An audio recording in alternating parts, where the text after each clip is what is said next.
Hey, Jen, can you hear me any better? Still pretty quiet.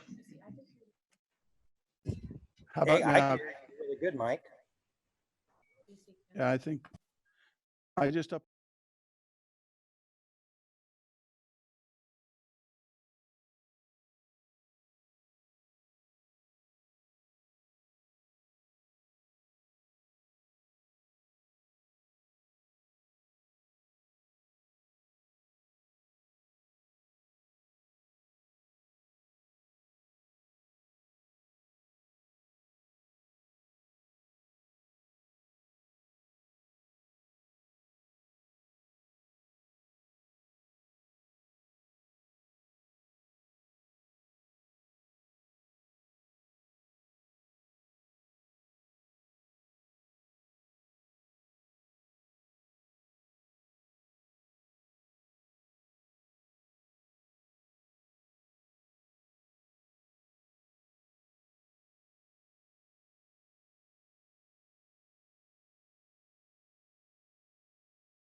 All right, good evening, ladies and gentlemen.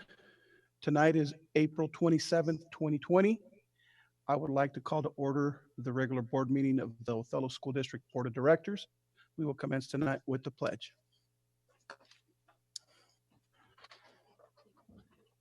I pledge allegiance to the flag of the United States of America and to the republic for which it stands, one nation, under God, indivisible, with liberty and justice for all.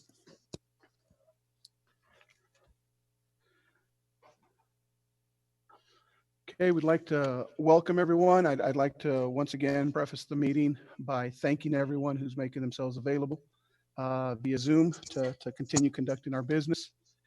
Those of you that are from the public that are joining us, we thank you as well. We thank you for your patience beforehand. If any technical issues should arise, we are doing our best to try to avoid those, hoping this all goes smooth. But we do thank you. We really thank you for tuning in to stay abreast of what your board of directors is continuing to do for you guys. Having said that, I will entertain a motion for the approval of tonight's agenda. I'll make that motion to approve. Go ahead, Ken. We have a motion by Director Johnson to approve the agenda. Can I get a second? I second, and I just heard from Lindsay. She's restarting her modem and she's having problems with her internet. So she's trying to. All right. We have a motion by Director Johnson to approve the agenda, seconded by Director Stevenson. All in favor, aye? Aye. Aye. Any opposed? Motion carries. Okay. Did Sharon vote on that? Sharon's on, right? Did Sharon vote? I didn't hear it. Sharon, if you voted, you're muted. Sharon, are you there? You're muted, Sharon, if you're there.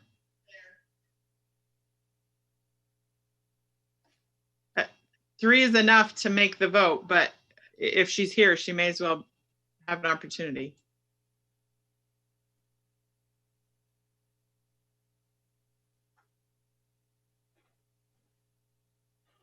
She is on the gallery. I'm not sure if she realizes she's muted. Okay, we will carry on. We do have a. Yes. Sorry. Okay. I just told the public, Sharon, to please forgive us for these technical issues. We are trying our best. So Yeah, my mute button disappeared on me. Sorry. No problem. Thank you. Okay. All right. Moving on. Do we have any public comment, Talia? Okay.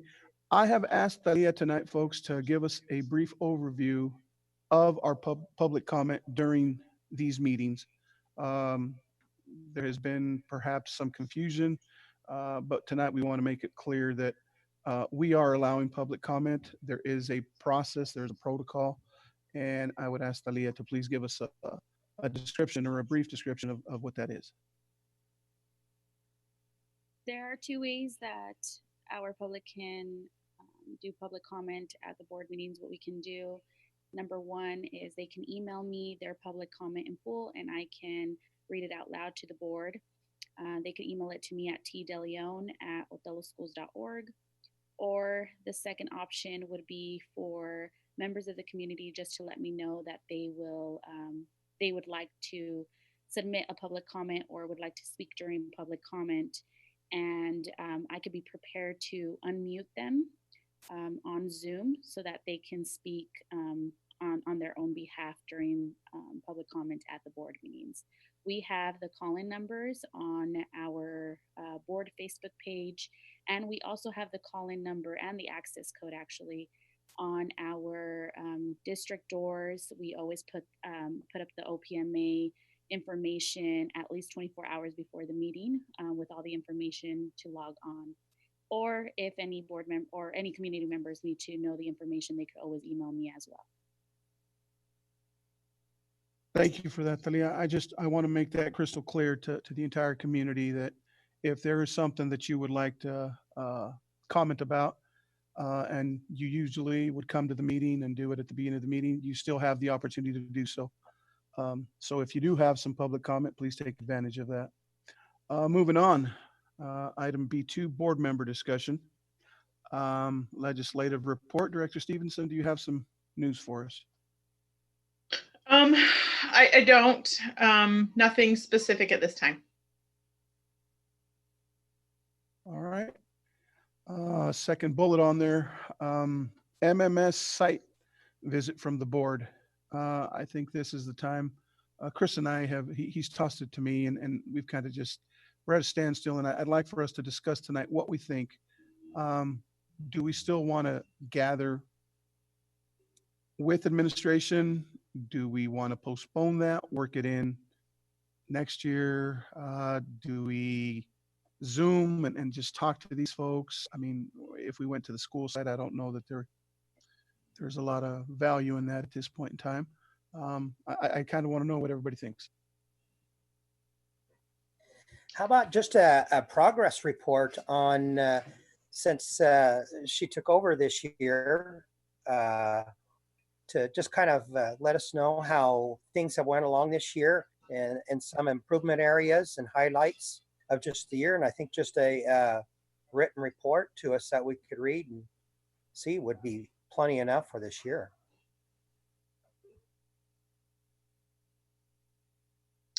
I guess I would like to know what the opinion of the principal is on if I assume that this is coming from the McFarland. They want to actually have us do not a site visit in person, but to be able to talk and to let us know things. So what do they propose? I guess I'm happy. Yes, they're definitely a report, like Ken said, but I would guess that there's more things that they wanted to share with us. Do they want us to do a Zoom meeting? Do they want us to do one with all of the staff like we have in the past? What is their, I guess I would like, I guess I'm a yes, but I want to see an agenda. Go ahead, Chris. Okay. Yeah, sorry about that, Jen. It came from Jessica. She did not have a proposal. She just wanted to know the board's preference, but she did say that she could accommodate whatever the board desired. If we wanted to do something virtual, I think she's definitely prepared to do that as well. But she did not come with a proposal. She just wanted to know the board's intent and direction. And she'll prepare as needed. I like Ken's idea, and I think once that report is produced, if we have any other questions, I'm sure her and the administration will willing to answer questions. I think that'd be okay. I agree with Ken.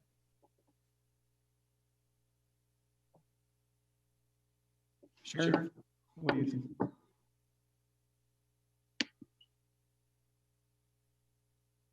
I kind of would like to see a report first, and then if not, she could maybe videotape us something that she'd like to show us where we could just watch it on our email, I would think.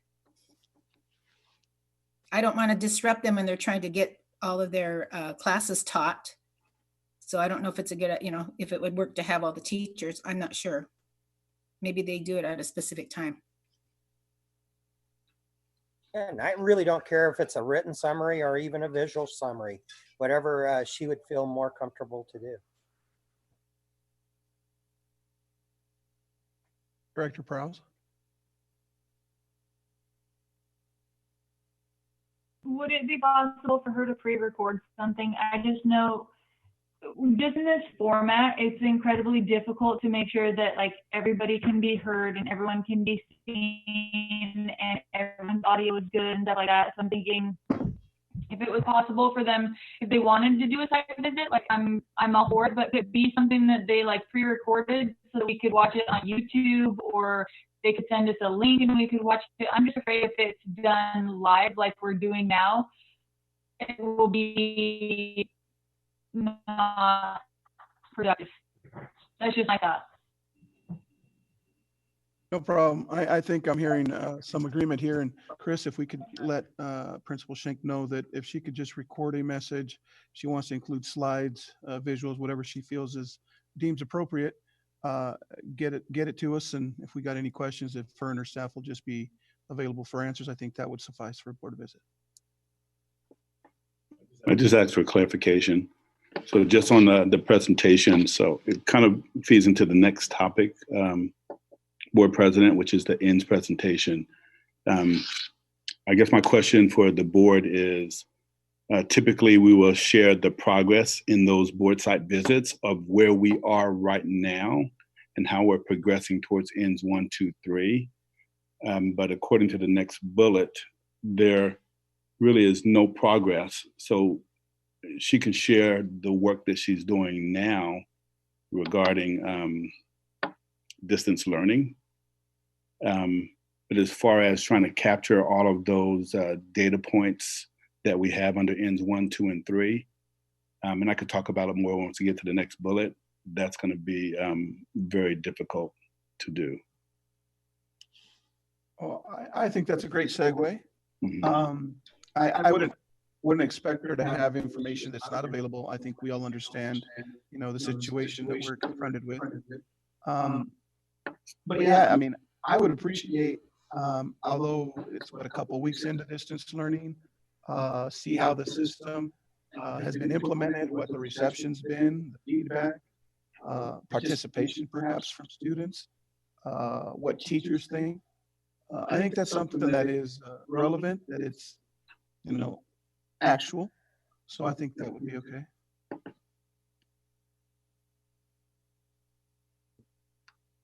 Copy. And then if that's okay, I'll work with Pete as well.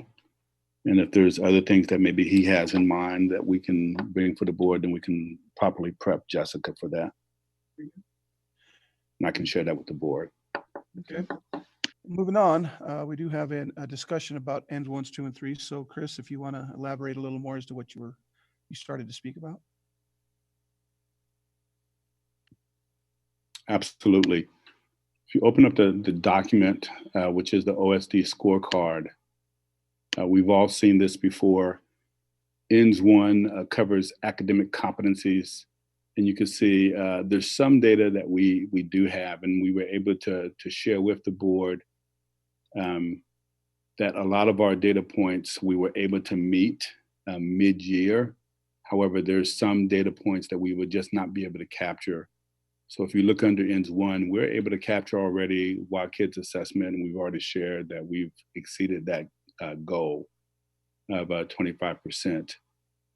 Kindergarten readiness, we won't be able to capture that data because, of course, there's no kids right now. We sort of are at a standstill with that progress, as is with the SBA, which is Smarter Balanced Assessment for English Language Arts and Mathematics. There will be no assessments this year, so we won't be able to capture any of that data. We've already shared the STAR math growth. We won't be able to share any growth for the second semester. Same with the PSAT, AP, classroom-based assessments, project-based learning rubrics.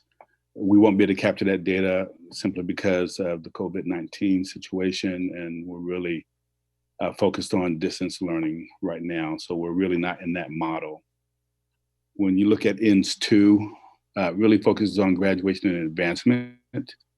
We will not be able to share participants other than what we shared at the mid-year in project-based learning, again, because there's no students.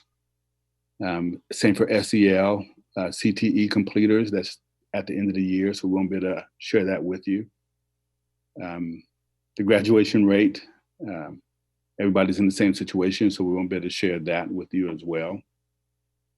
I think at the mid-year, we were able to share tremendous success on our high school and beyond plan, that our 8th graders have one and everyone in the high school has one, so we've already exceeded that goal.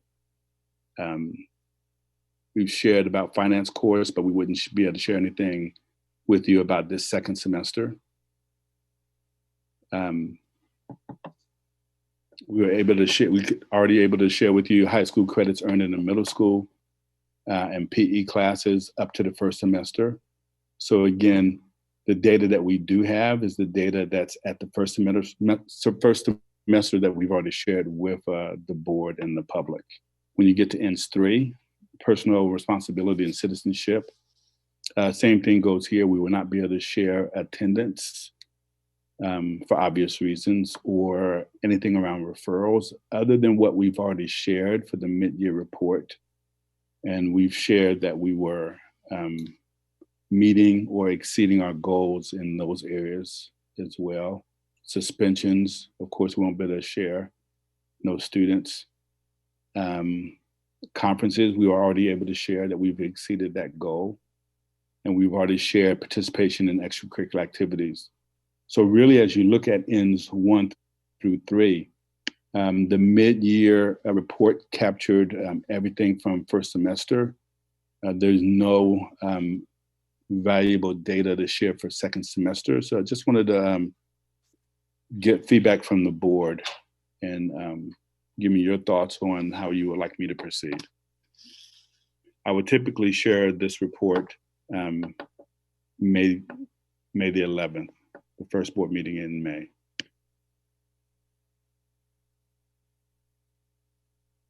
So Chris, my question is, these answers that are in gray, are those the mid-year answers or percentages, or are those the goals? These are the goals. And what we had shared, we still have access to that report, the mid-year report. If you remember about that report, we shared some mid-year points, but when I shared that report, I said, we are doing very well as a system because not only have we met mid-year, but we've met most of our end of the year indicators. So there may be some value in sharing that report again with the board and the community, so you could see, in fact, we did meet a lot of our end of the year goals already, but there's obviously some data points that we can't capture. There will be, even if I share with you that report again, it will certainly be skewed because typically we look across the whole year to see how we're progressing across the whole year. So we only have a half a year worth of data.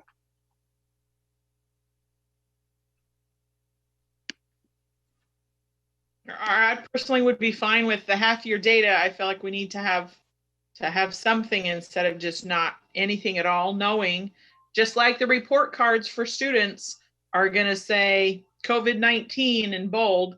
I would rather see a half-year report, knowing that we've already met some of those and that some of them will be blank because you won't be able to answer because they're end-of-year things.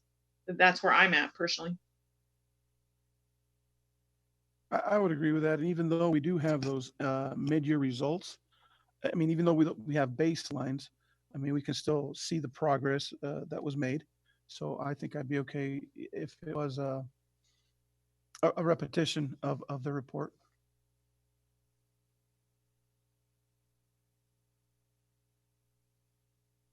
Any other thoughts from any other members? No, I agree. We'll have to just work with what we got there, and that those midterms were a really good indicator on the direction that we were going. So I'd like to see the report also again, please. Very good. I think Yeah, I agree with everybody. direction is pretty clear, Chris, as to how we proceed with that. Okay. I want to thank everyone for completing the board self-assessment after we adjourned the meeting last time. Do you guys want to read over it? I'm sure we all saw it.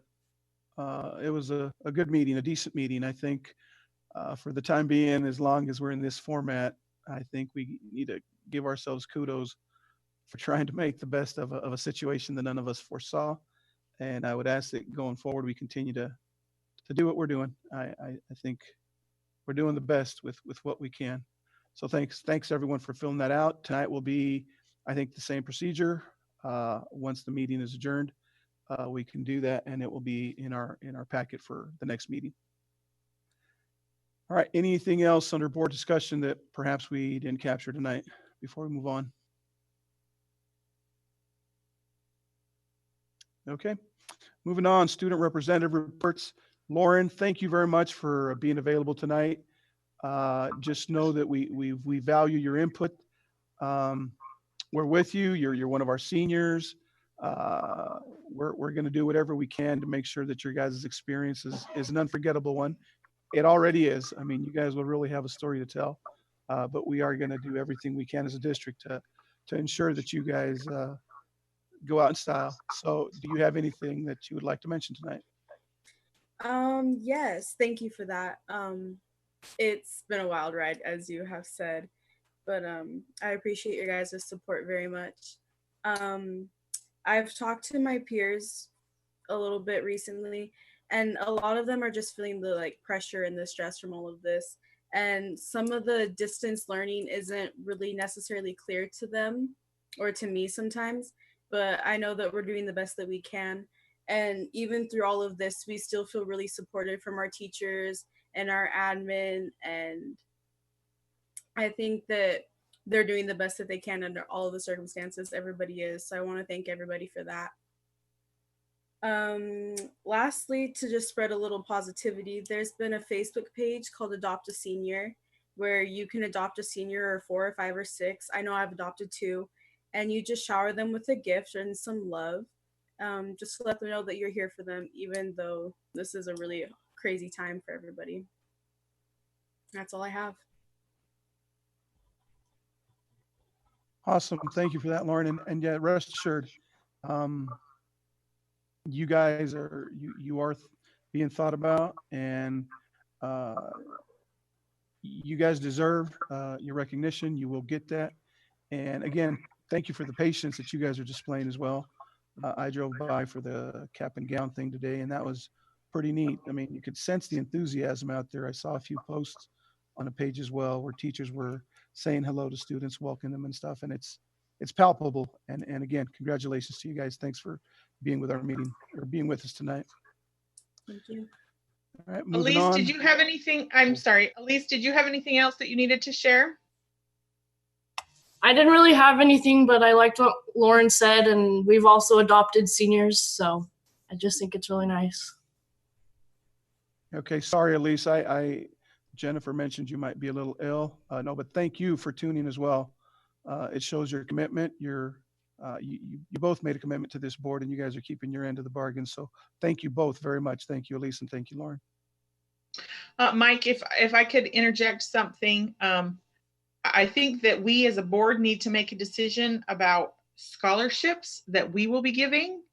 We need, and I should have thought to even add this to board member discussions, but we need to come up with a deadline for when we are going to meet and go to executive session and to make those decisions. I think that the meeting is unless it's been postponed, or I know that they could always do it digitally, but I'm pretty sure that it's on the 12th of May, I think is when it was. And so we need to make some decisions by then. I know that we're meeting on the 11th, but that is way too late to have a decision made for the next night, I think. I think you and I had a discussion, Jen, about the scholarships being available electronically or something to that effect. Could you? We've been sent them by email, all 77 of them.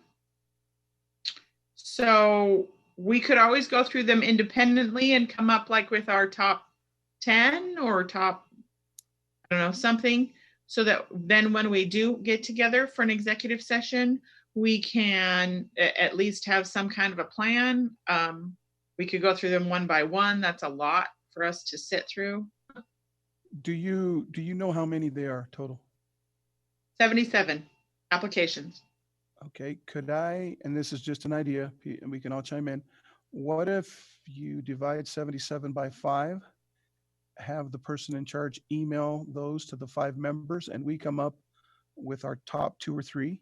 And then when we do get together, we'll be looking at 10 or 12 or 15.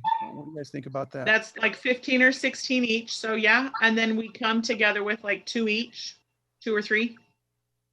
Okay, I can ask Mindy Christensen that will be sending us an email.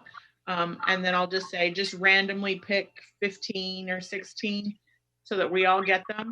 Does that sound good for you, Lindsay, Sharon, and Ken? That sounds good for me. Yes, I missed your conversation. My internet went out, but that was my main question, was how many do we pick? So we pick about 15, 16, then we meet together. Is that correct?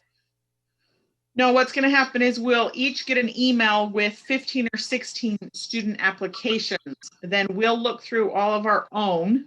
There's 77 total. We'll look through our own and then pick the top 2 to 3 out of our own personal pile. Will only be the ones to look through that pile. Okay, so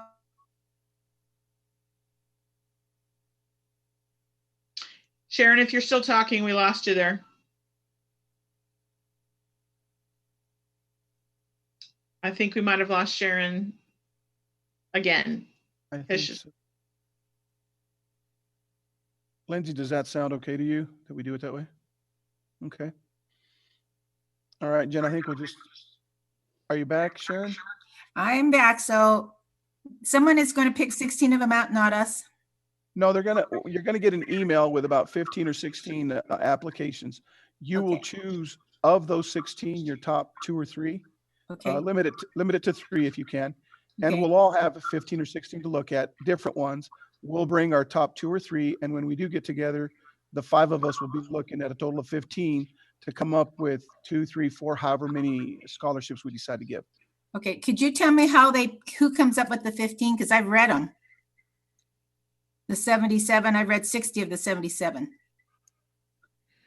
The idea was that we would have Mindy Christensen, who is the one that sent you that email originally. Okay, She would, instead of all of us reading all 77, is that she would just pick 15 or 16 each of us. And Okay. we only look at those because Oh, I think you're the only one that's looked at them. it was a lot. I'm only on Yeah. 60. I'm only on 60 and I mean, it was a lot to read. Okay. Right. Okay. So I would suggest, Sharon, and I know it's asking a lot, pick 2 or 3 of those 60 that you've read, Mhm. and then we'll somehow make sure that Mindy Okay. doesn't send us the 3 that you pick or what have you, and then she can disperse the rest. Okay. And we'll come up with a choice. Does that sound Okay. okay to everyone? That sounds good. Thank you. Okay. Thanks for the reminder, Jen. Appreciate that. All right, guys, moving on. Item C1, I will entertain a motion to approve tonight's required approvals. I have some questions before we go there, before we do that. Under accounts payable, I wanted to know what the 18,000 is for Andrew Scott. It's 18,016. Yes. You guys hear me? Perfect. Yep. So that is the budgeting software that we use. It allows for multi-year forecasting to be a bit more accurate and detailed than you can with just a normal spreadsheet. So that's the budgeting software. Okay, so if that's the budgeting software and it's a multi-year system, how long does that 18,000 last for, or how does that make sense? Yeah, that's the annual cost. Okay. And then the very last one, or close to the end, the 12,900 and change for Youngs. That's all it just was, Youngs. Yes, those are the folding chairs that the high school ordered for events like graduation. Okay, so we got the trailer last time, and now we're Yep. getting the chairs to go in the trailer. Is that correct? That's correct. Okay. All right. I just wanted to fully understand what and all of those things. I'm good with, I move that we approve the required approvals.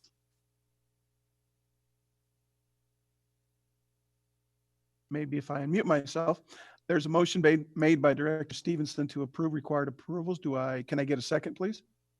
I second. Thank you, Lindsay. So we have a motion to approve required approvals by Director Stevenson, seconded by Director Prowse. Any discussion? All in favor, aye. Aye. Any opposed? Aye. Motion carries 5-0. Okay. Moving on, superintendent informational items. I don't know if there's any questions for Chris at this time on any of those items. I had a question on the financial report. First of all, on page 4.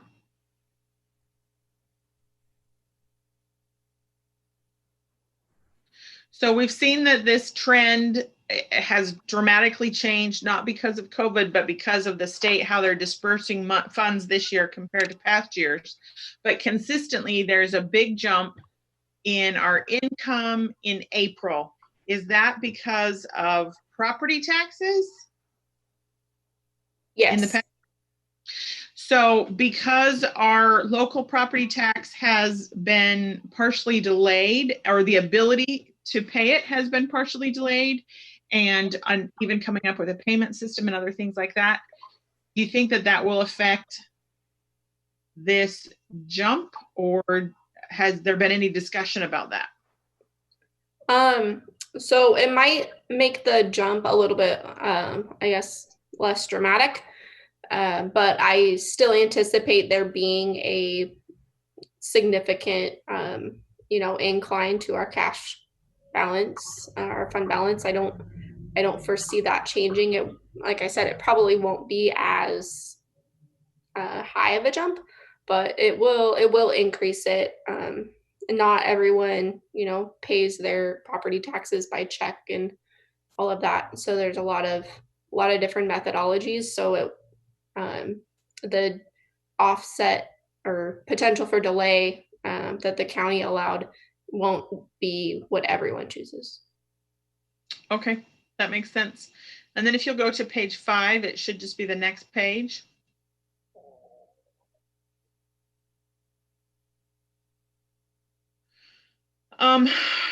Under revenues over/under expenditures, it's about 2/3 down the page. We're in the actual for year, we're in the -1 million. So does that mean, I know that the cash flow has changed and that we're not following the normal process, but eventually it does all come back to us. Is that because that -1,061,566,000, is that because of the way the state has changed payments to us? Yes. Okay. Yeah, up through March, that's the only real change that you'll be able to notice in the cash flow. Okay, and I know that we have that beginning fund balance has actually increased between your annual budget and your actual for the year. And so I know we have the funds that's not a problem, just for the purpose of the report we're looking like. Is that correct? Yeah, exactly. It's just a cutoff and cash issue. There's a lot of grants and things that we have to spend first and then get money later. Okay, I just wanted to, when I see a number that big in the negative, I know that we have 67 million annual, but 1 million is, just wanted to confirm that. So, all right. Yep. Thank you. That was all the specific questions I had. I do have a question, and why we're on that budget, and this is to do with future budgeting, Jeanette. Has the state give you any indication on what is going to be going on the budget process? Because I know budgets are going to be coming up here in June, July, and I know the state's going to be taking a big hit on revenues. Have they given any indication yet of what's going to be happening in that direction yet? Not anything solid. So as you guys know, the governor did veto a few budget items that were basically new money that the legislature, before they adjourned, had added to the budget. But like I said, it was all new money, so it's not like we're taking a hit on what we already have. So that was good news. There's always whisperings. This is, having a pretty big, I think, financial hit on the state. The forecast hasn't come out yet. The state revenue forecast, I believe, comes out the first part of June, after the first round of tax collections come in, or second round, I guess. So they, there's whisperings, but there's nothing solid yet. So the general guidance has been to, budget conservatively. But at this point, it's all just hearsay, and we have to kind of, take it as that, and just, do as they say, budget conservatively, don't go totally crazy, but also, I guess, don't think that the end of the world is coming.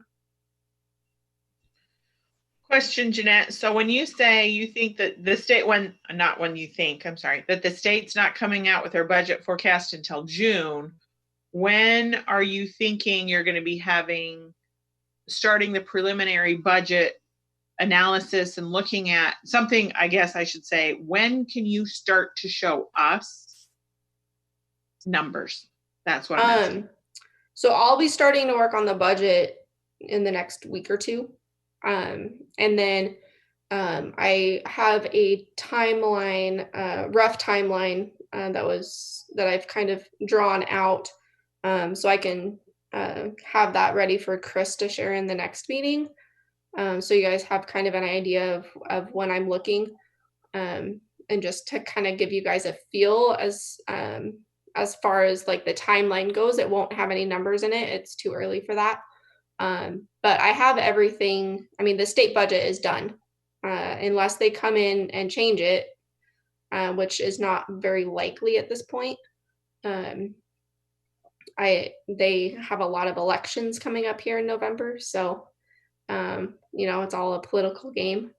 But at this point, I think we're just slow and steady, not making too many big moves unless we need to.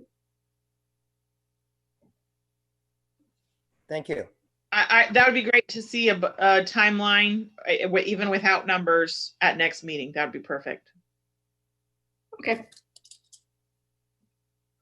I was just going to share with the board, Jeanette and I have been talking about the budget. We are planning on going to the board president and asking for either a special meeting or a board workshop so we can talk about the budget. And we'll probably be asking for the end of the week or the beginning of next week. And like Jeanette said, we don't have all the figures, but we want to share with you some of the conversations that's been happening at the state level, but also some of our thinking as well. So we'll get with the board president and let him know when we would like to request that workshop.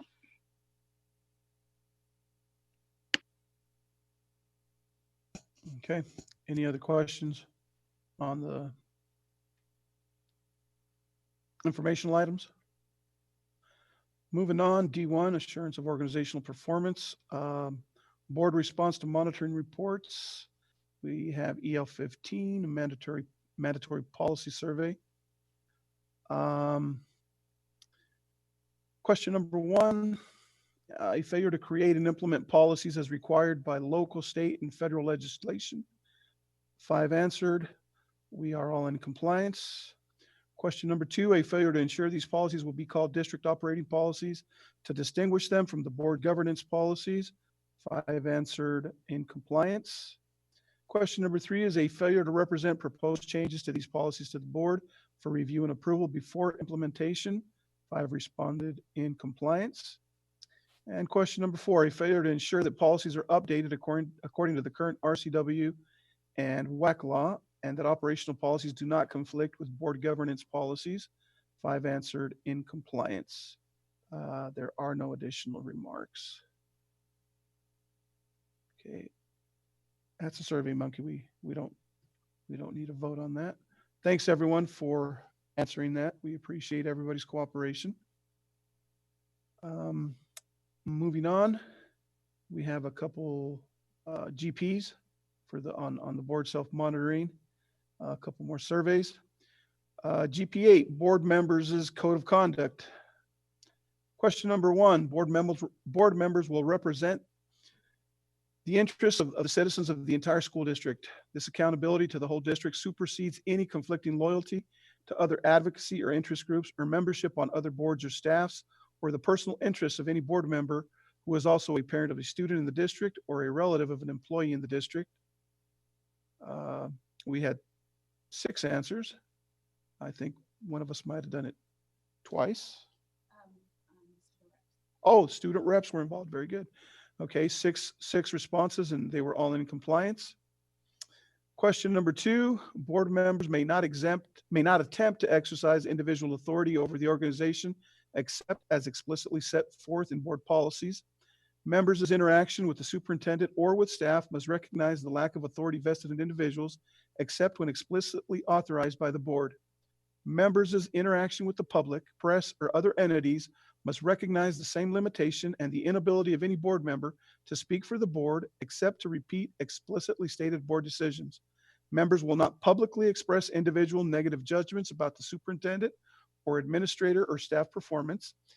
Any such judgments of the superintendent or staff performance will be made only by the full board, meeting in executive session as appropriate. Members will refer to the superintendent or his or her designated representative any complaints or concerns about operational issues. We have 6 people that responded. 5 were in compliance. 1 said not in compliance.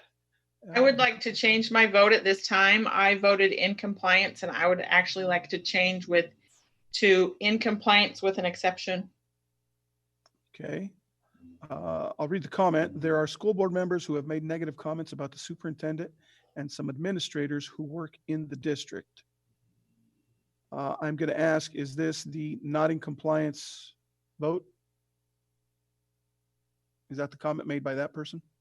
Yes, it was me. Okay. I voted that and I made that comment. All right, Jen, what is the exception that you would like to change your compliance vote into, and do you have a comment? I would like to change in compliance with an exception, because I feel like as on the whole as a board that we're following, but when I took the vote originally, I had heard hearsay about the individual negative judgments and comments about the superintendent administrator, and I have since been able to verify those. And so now I would like to change to with an exception, because as a whole, I think that we are doing it. I think that there's an individual that is not in compliance. That's why I would like to change it to with an exception, personally. How do you feel about that, Ken?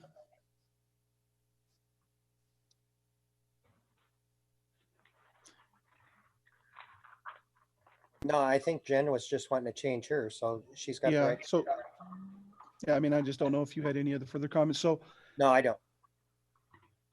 Sharon, is there anything you would like to add? No? All right, so I'm getting, Jen has the right to do this, so it will be 6 answers. I will say 4 in compliance, 1 in compliance with the exception. Jen, do you want to type a note that you would like added here? Or Talia, just off the recording? Can you scroll down just a bit so I can read the other comment and decide if I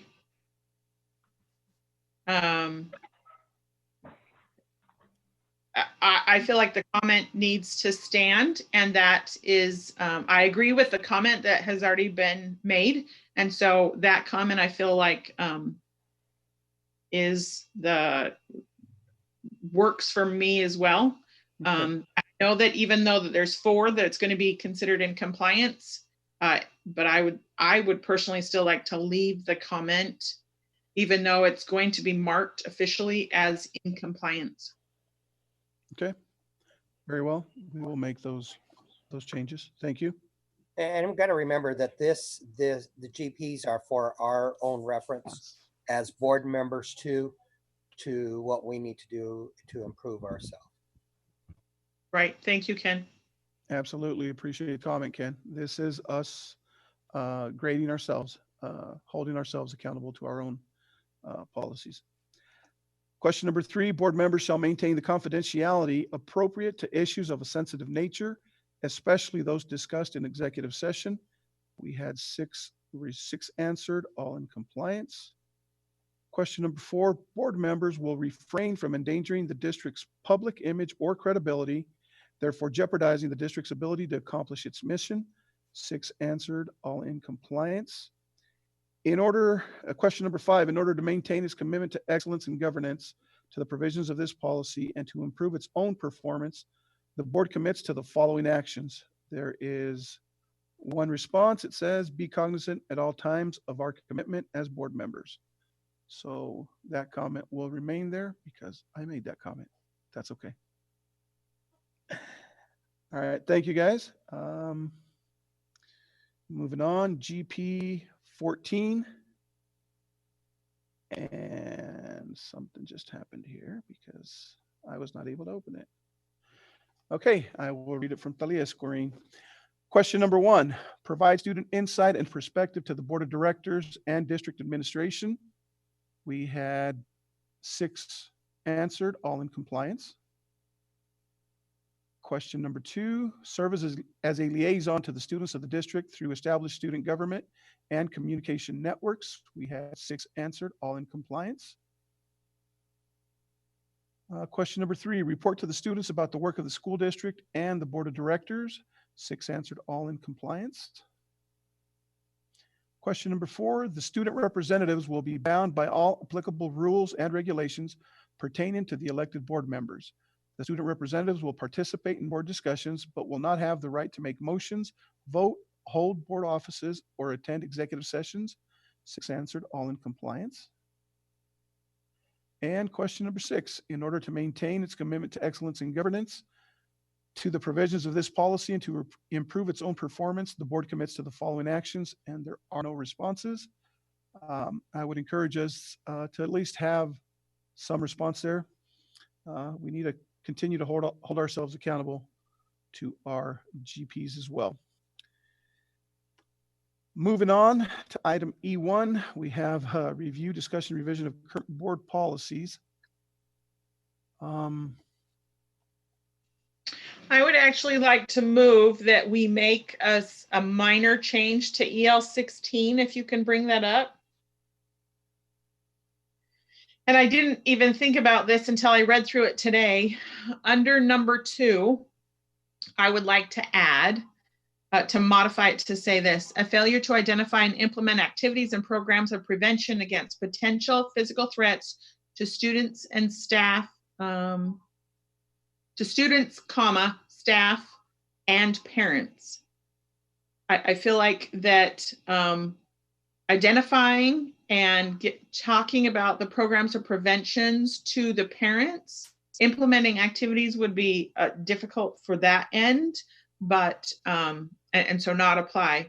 But I feel like parents need to be the ones, maybe I should say, and community members also, but that without like giving away all of the private ideas or something about protection, I feel like if we're talking to the students about it, and that the parents and community should be aware of some of those things as well.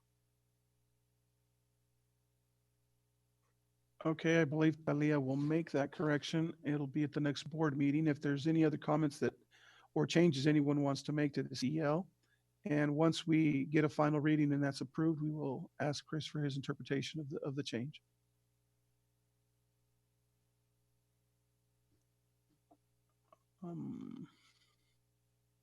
Any other changes or revisions to these, any of the ELs or GPs that are in the section? So EL 12, GP 5, and 6 would just drop off if there's no changes, but I think that we need to discuss GP 3. It's been on there for quite some time, and we just keep passing on it. Personally. No, and I am ready to accept your revision tonight, Jen. My hesitancy on the time, I think, is something that we can modify as we go or as the situation presents itself. The more I thought about it, the less I said, you know what, if we have a determined amount of time and the issue is relevant and important enough, the last thing that we want to do is be seen as trying to limit participation through public comment. I don't know what everyone else thinks about that. So to me, that was the only thing that I was trying to somehow incorporate into that. But after reading it, I think we should go through with this and get it approved. Can you scroll down and show me where on the time? Did I say something about like no more than 30 minutes, but there's only 3 minutes per person? Is that what you're referring to? So actually, just to clarify, at one of the previous board meetings, the board actually asked for me to remove that sentence. So we took off the time limit. Yeah. That's what I was referring to, Jen. I had some hesitancy. Okay. Limiting it after I 3 minutes per person that we are able to modify to 3 minutes per person. Is that correct? That should still be on there. There we go. Plan to keep your remarks to 3 minutes. The last bullet point on tips on preparing to speak to the board. Okay, I just wanted to make sure that we still had that in there. I know that we sometimes can decide to go to allow that to be longer. And we have at specific times made that modification, but I feel like we do need to have that in there at least for information. Perfect. Okay, so I think I'm going to consensus. Do we need a vote on this to have it officially approved? Okay, so I think I'll entertain a motion to approve the final reading of GP 7.3 at this time. I move we approve final reading for GP 7.3. There's been a motion made by Director Stevenson. Can I get a second? I second. All right, thank you. Second by Director Prowse. Any further discussion? All right, so we have a motion to approve the final reading of GP 7.3 and a second. All in favor, aye. Aye. Aye. Any opposed? Motion carries.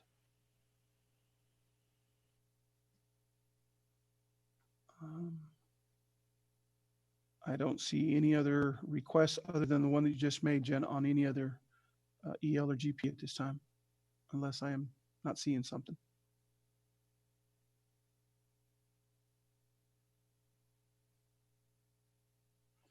Just that one to safety that was just a verbal change for next time, guys. That's all. Yep. For me. Okay. Very good. So moving on, we will, the board will now take like a 2-minute recess. We will go into an executive session for 20 minutes to consider the selection of a site or acquisition of real estate by lease or purchase. We will recess from this meeting. You all received a second invite, an email for a second invite. We will need to leave this meeting and log in to that one. And then we will resume. Have to come back to this one? Or we can, okay. So yeah, we're going to take a 2-minute recess. If you could just, all 5 directors and any of the administrators or administrative staff that's going to be on the executive session, we will reconvene in a couple minutes. Thank you, everyone.